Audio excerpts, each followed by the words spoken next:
Difícilmente un analista mejor calificado que el doctor Juan Ricardo Ortega.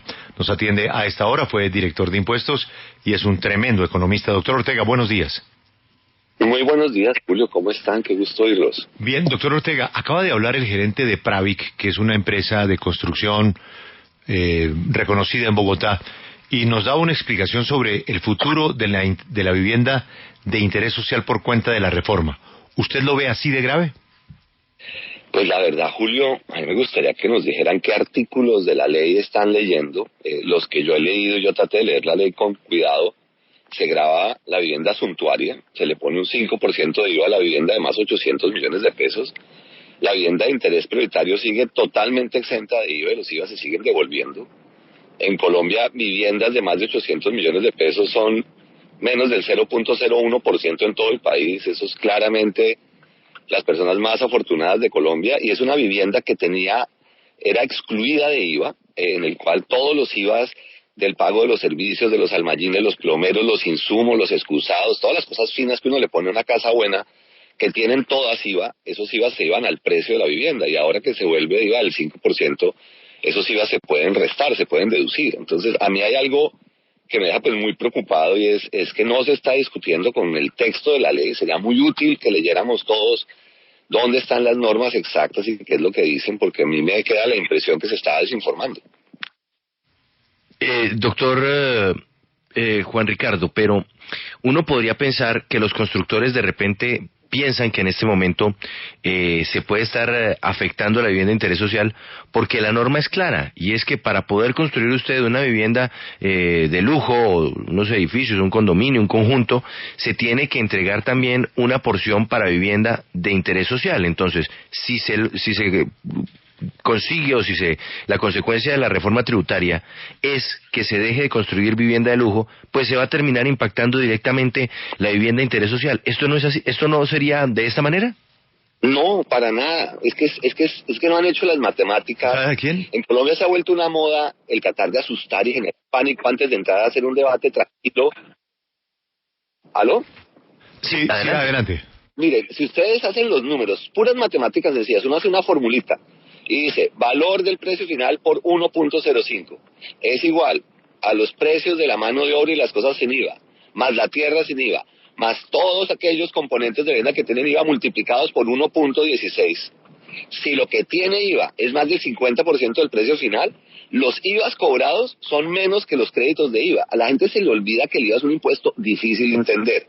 Y los IVAs que se pagan en los insumos se restan del IVA que se cobra del producto. Si el IVA que se cobra del producto es mayor que el IVA de los insumos, se recupera la totalidad de los IVA de los insumos. Antes de que existiera el IVA en el producto de vivienda final de más de 800 millones de pesos, esos IVAs todos iban al precio. Ahora parte de esos IVAs los va a asumir el fisco. Todo va a depender de qué tan competido es el sector de la vivienda suntuaria. A mí me cuesta muchísimo trabajo pensar que esa interpretación que están narrando tenga ningún sentido, ni legal ni económico. En ningún momento, y yo conozco todas las personas que redactaron la norma, nadie está pensando afectar la vivienda de interés social ni la de interés prioritario. Si hay alguna duda en la redacción, por cualquier razón, eso se mejora. Pero la vivienda suntuaria de más de 800 millones de pesos en todos los países paga IVA. Miren Chile, y no ha pasado absolutamente nada, ni se vulnera el negocio. Inclusive hay estudios muy serios del Banco Mundial que muestran que si el IVA no se pone en el precio, sino que se da al final de la transacción en ese tipo de bienes, aumenta el número de negocios porque se pueden poner precios finales más bajitos que los actuales. No es cierto lo que están diciendo. Yo creo que se está generando una enorme desinformación, y le hacen un muy mal servicio al país cuando le dejan a la gente la sensación de que la vivienda se va a volver más costosa. Eso es falso. Pero, doctor Ortega, usted es un especialista y usted se leyó la reforma. Pero usted acaba de escuchar a un constructor, y es un constructor serio, un señor Barberi. Sí, y probablemente él es un gran constructor, pero el asesor tributario no le ha hecho todos los números. Yo les pediría que se sienten tranquilitos con la hoja de Excel, que hagan los números de todos los IVAs que están pagando, que hagan los números de esa contratación que a veces no es muy formal, de ese albañil y de ese plomero al cual pues se le paga un poquito por debajo de la línea, y pongan la gente formal y hagan la tarea bien hechecita, como sería toda, cumpliendo todas las normas como Dios manda, y van a ver que no los afecta. Pero, y cuando dice el constructor, mire, esto no se va a acabar, pero la calidad va a desmejorar. Es que ellos están pensando que se le está poniendo IVA a la BIS, y no se le está poniendo IVA a la BIS, solo se le está poniendo IVA a la vivienda suntuaria. Y es donde hay una confusión. Esas confusiones son normales. Las normas tributarias son incomprensibles y a veces cometemos errores en la redacción que no queda lo suficientemente clara. Ellos están leyendo algo distinto a lo que nosotros estamos leyendo. Esas cosas pueden pasar, eso es sentarse tranquilamente y mirar una redacción, pero el entender que nunca la BIS ni la prioritaria se graban, siguen exentas, los IVA se siguen devolviendo, y la suntuaria, que es una minoría absoluta, yo creo que es inargüible defender que eso no pague IVA. Que puede que se pierda algo de utilidad en la vivienda suntuaria, sí, probablemente se puede perder algo. Si el mercado es competido, se pierde, eso es cierto. Pero ese es un negocio muy rentable. Y yo creo que no hay argumentos reales para salir a defender en este momento que el país necesita recursos a la vivienda de la gente más rica de Colombia y uno de los negocios más rentables, que es el de la construcción para estratos 6. Mire, escribe Néstor Preciado y dice: el asunto, contrario a lo que dice el doctor Ortega, no es el IVA sobre la vivienda suntuaria.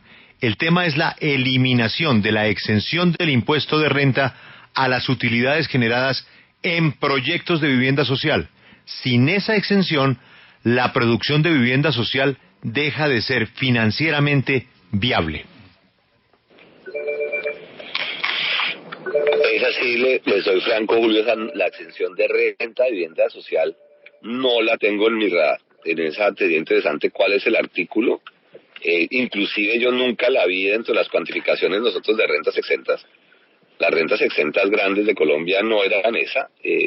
Esto puede ser una discusión válida. Yo en esa no le voy a opinar porque tocaría mirar cuál norma es. Yo no la conozco. Fíjese que todos los años que estuve en la DIAN, esa nunca fue una de las que se cuantificó. No sabía que existía una exención de renta a la vivienda de interés social. Conozco los tratamientos que se le daban en el sistema financiero y conozco la exención del IVA. Exención de renta y vivienda de interés social me parece interesante cómo se maneja eso. Esa es una discusión válida tal vez. Doctor Ortega, antes de seguir hablando de la vivienda social y pues este tema del IVA y de la exención de renta, quisiera preguntarle también por una decisión que tomó el Consejo de Estado en las últimas horas, y es tumbar una circular de la DIAN que cobraba impuesto al patrimonio a las empresas que han firmado acuerdos de estabilidad jurídica. Esto, según el demandante, podría traer para la DIAN devolución de 2 billones de pesos a 30 empresas, de las más importantes del país. Usted, que ha estado pues en esta entidad también, estuvo durante muchos años, ¿cómo recibe esta decisión del Consejo de Estado?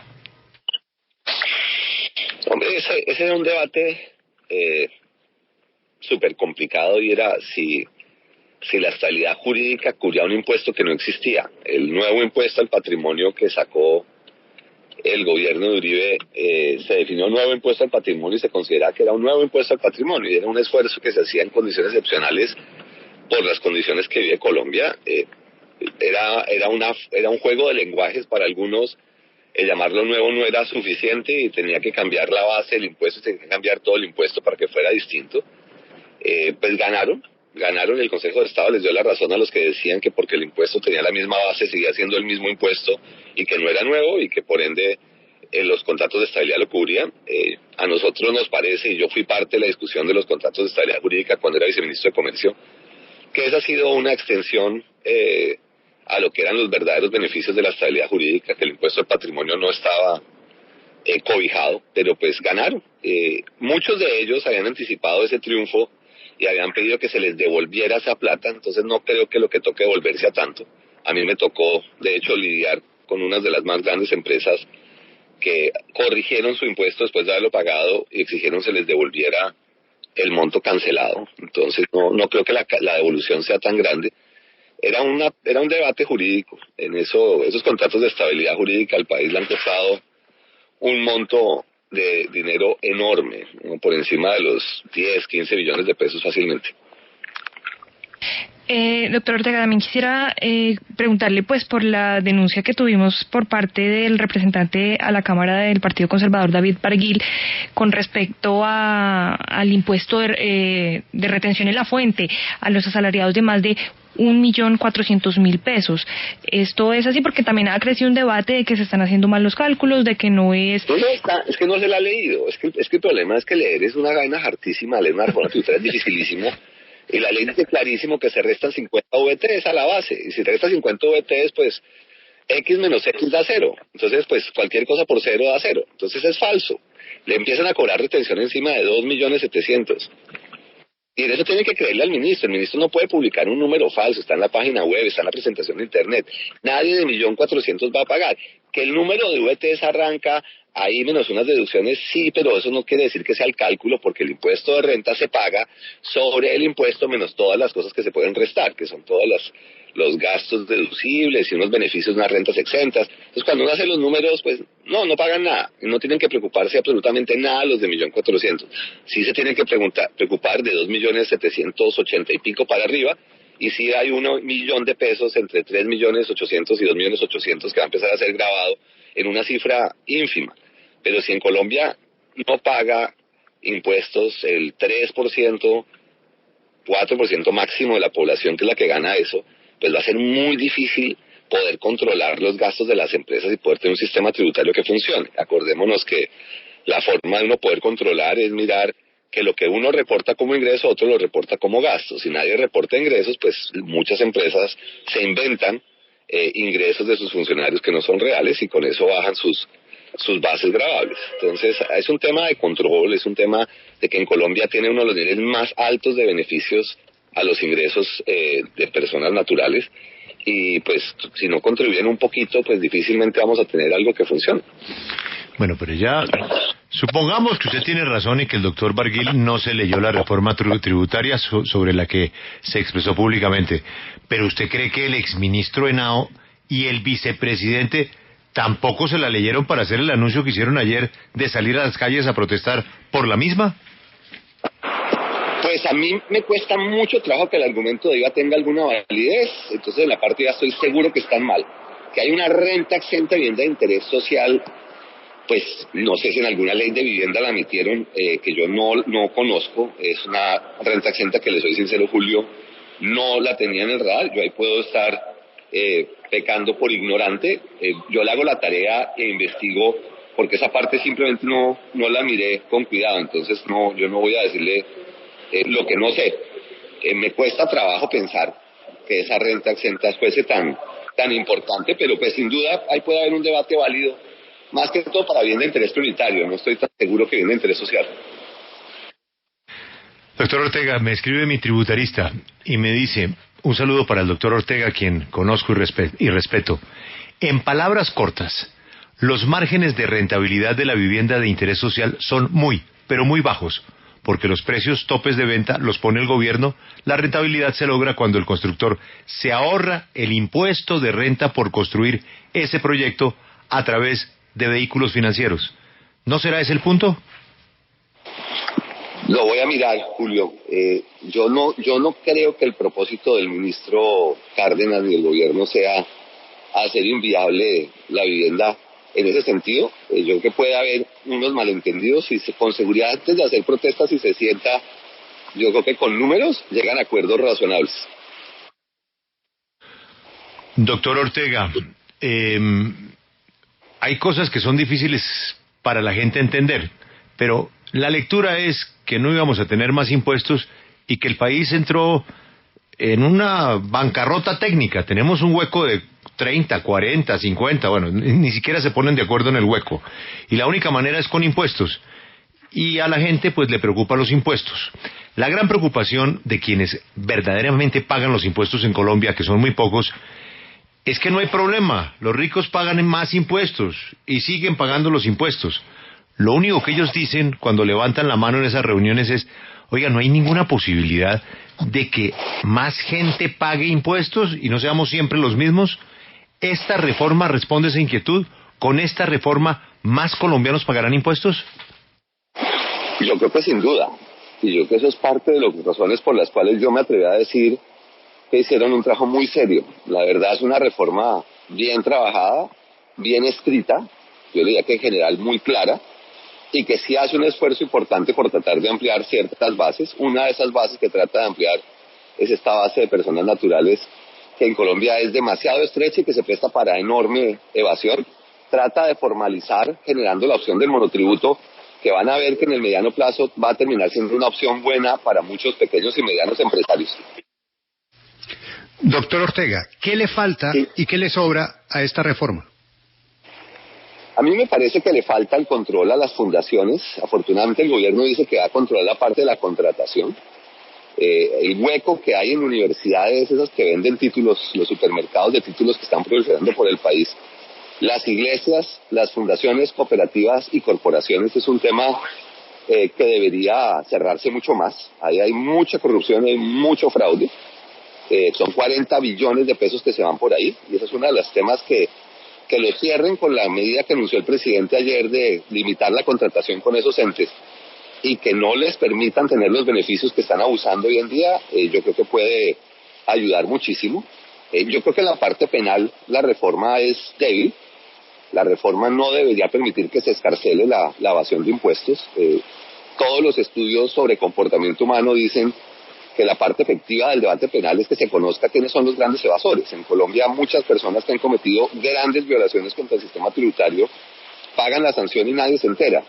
Y yo creo que en algún momento sí es útil que se sepa quiénes son personas que abusan, porque en realidad le están robando al resto de los colombianos. Y los niveles de evasión en Colombia son muy altos. La evasión en IVA puede llegar a ser del 40%, y hay gente que se roba el IVA, y gente que es muy reconocida y que tiene marcas y que debería pues sufrir el costo de su marca por su comportamiento que le está robando al resto de los colombianos. El tributarista contraataca. Dice: doctor Ortega, váyase a exención en la renta. El artículo es 207-2 del Estatuto Tributario, dispone lo siguiente en lo pertinente, comillas: son rentas exentas las generadas por los siguientes conceptos, con los requisitos y controles que establezca el reglamento. 2 puntos. La utilidad en la enajenación de predios destinados a fines de utilidad pública a que se refieren los literales B y C del artículo 58 de la Ley 388 del 97, subrayado mío, que hayan sido aportados a patrimonios autónomos que se creen con esta finalidad exclusiva por un término igual a la ejecución del proyecto y su liquidación sin que exceda en ningún caso 10 años. También gozarán de esa exención los patrimonios autónomos indicados. No entendí nada, doctor Ortega. ¿Me puede traducir? Por eso le digo, este es un tema donde las confusiones se prestan. Indiscutiblemente ese es un vehículo que lo que le está diciendo es que lo que yo ponga en tierra para vivienda de interés social y toda la plata que me haga en el predio no va a pagar renta. Y obviamente pues uno puede dejar la utilidad en el predio y hacer el resto a través del patrimonio autónomo sin tener que tributar sobre ese negocio. Claramente es una figura que están usando. Listo, eso es facilísimo. Eso se sientan con Andrés Escobar, miran el impacto en ese sector y se mira cómo se le da un tratamiento a eso que sea razonable. Y yo creo que no pasa nada, no hay necesidad de hacer tan desafiante anuncio en un momento en el cual el país necesita acuerdos para poder sacar adelante una reforma tributaria que necesita, porque si no la tasa de interés se va a subir, y cuando la tasa de interés se suba, como pasó en el año 2002, nos terminó costando 5 billones de pesos al año en intereses. Eso es lo que vale todo el programa de vivienda de interés social. Entonces, mucho más sensato, antes de hacer semejantes anuncios tan asustadores que generan toda la desconfianza como la manifiestan todos sus oyentes, el hacer una reunión a puerta cerrada y resolver el tema, que no es difícil. Además, ese artículo no lo entiende ni Júpiter. Doctor Ortega, usted ahorita hablaba de la reestructuración a las entidades sin ánimo de lucro, y también otra de las cosas que se esperaba en esta reforma tributaria era la reestructuración a la DIAN, y ya se está escuchando que tampoco esta reforma fue tan fuerte en exigirle pues a la DIAN un cambio. Incluso ya congresistas hablan de que debería eliminarse la institución. ¿Usted qué opina de cómo quedó la reforma tributaria en este sentido? El tema de la DIAN es muy complejo. Claramente hay unos problemas de corrupción muy difíciles, como lo hay desafortunadamente en muchas otras entidades del Estado colombiano. Yo creo que la discusión de fondo es cómo se hace una carrera administrativa seria, y mi recomendación ha sido que se sigan las prácticas alemanas, europeas, francesas, inclusive el mismo México, y es que se empiece a investigar a la gente y que la gente que tiene patrimonios inexplicables y que no pasa los polígrafos la despidan, ¿no? Nosotros hicimos más o menos 500 polígrafos y 450 funcionarios los perdieron. O sea, el tema de corrupción es grave, pero eso no se soluciona acabando con la entidad y pasando al patíbulo todos los funcionarios buenos que los hay. Lo que hay es que sacar los malos y tener una carrera administrativa mucho más exigente. En México sacaron una ley que se llama la de las 3x3, que sería buenísimo para Colombia se debatiera, y es el exigir que, digamos, funcionarios de una entidad como la DIAN todos hagan públicos sus patrimonios, sus declaraciones de impuestos, que todos tengan que declarar y que tengan que poner sus conflictos de interés. O sea, subir los estándares de control sería buenísimo. ¿Qué le falta? ¿Qué le sobra? ¿Qué le sobra a la reforma? Sí. No, la verdad yo creo que no le sobra nada. Yo creo que le faltan cosas, pero hicieron un esfuerzo muy fuerte, muy bueno para avanzar, y yo creo que es un buen paso, la verdad. Pregúntenle a tributaristas que entienden esas galimatías y les van a decir que está bien hecha. Doctor Ortega, y con respecto a los impuestos que también han causado bastante polémica, como los cigarrillos, la gaseosa, la gasolina. Esos le privan a él. Eso que es cigarrillo, trago y gaseosa, él le privan. En México les ha ido hasta bien. En México el proceso de la tributación de las gaseosas terminó en que la gente llegara a un consenso en que la gente consumía gaseosa por la mala calidad del agua potable, por toda la corrupción en los sistemas de acueducto y alcantarillado en los municipios. Es que la gente tomaba mucha gaseosa. Indiscutiblemente esos excesos de azúcar sí estaban teniendo impactos en diabetes y en gordura. Lo que pasó es que cambiaron un poco el portafolio de productos y están ganando más plata hoy en día que la que ganaban antes. Entonces todo el mundo terminó ganando. Le quiero leer un correo electrónico que recibo y no entiendo. Sí entiendo. Pregúntele al doctor Ortega y él entenderá por qué la pregunta. ¿Qué opina de la entrega de la zona franca a la empresa cementera de Maceo en Antioquia, mientras investigan al chatarrero de Antioquia? Sí, esa es una zona franca absolutamente inmoral que se aprobó durante mi administración. Para mí, enorme vergüenza, Julio. O sea, es increíble que en Colombia uno le termine entregando a mafiosos zonas francas, que eso es una patente de corso incomprensible. Está en investigación el chatarrero de Antioquia y estaba en la cárcel, sí, condenado, y lo condenaron a 10 ridículos años después de que se robó más de 400.000 millones de pesos demostrado. Sí. Y el tipo supuestamente tiene un acuerdo de oportunidad. Vamos a ver qué si cuenta toda la gente que estaba involucrada, porque mucha gente de la DIAN estaba involucrada, incluidos aquellos que le aprobaron esa zona franca. Que Dios quiera eso quedara claro entre el país quiénes fueron y cómo fue, porque ese fue un golazo que me metieron a mí. Bueno, y cuando usted identifica el golazo, creo que eso fue una de las razones suyas para hacerse a un lado, ¿no? Sí, no, tristemente fue un tema que aprovecharon un viaje mío. La aprobó el anterior director, la había aprobado en el Ministerio de Comercio, y en un viaje mío la sacaron y la firmaron y la dejaron aprobada. Bueno, y después vinieron unas amenazas terribles. En fin, siempre es bueno, Alberto, hablar con el doctor Ortega. Sí, pero yo tenía una pregunta que no tiene nada que ver con la parte técnico-tributaria, sino con su vida personal, porque cada vez que hay una reforma tributaria, él tiene un hijo nuevo. Tiene otro niño, ¿no? Sí. ¿Será Por que eso ya...? es importante, Alberto, que solucionen el tema fiscal de una vez, que no me va a hacer yo. Sí, cada vez que lo llamamos con cada reforma tributaria, acaba de nacer un niño. Doctor Ortega, lamentablemente coincide y ya la cosa se está volviendo preocupante porque hay demasiadas reformas tributarias en Colombia. Doctor Ortega, gracias por su análisis, por su tiempo y un saludo muy especial en casa. No, Julio, un gusto, Alberto, un placer. Que tengan un muy buen día y mucha suerte, y ayudemos que pues esa gente no se asuste tanto, que la reforma es buena.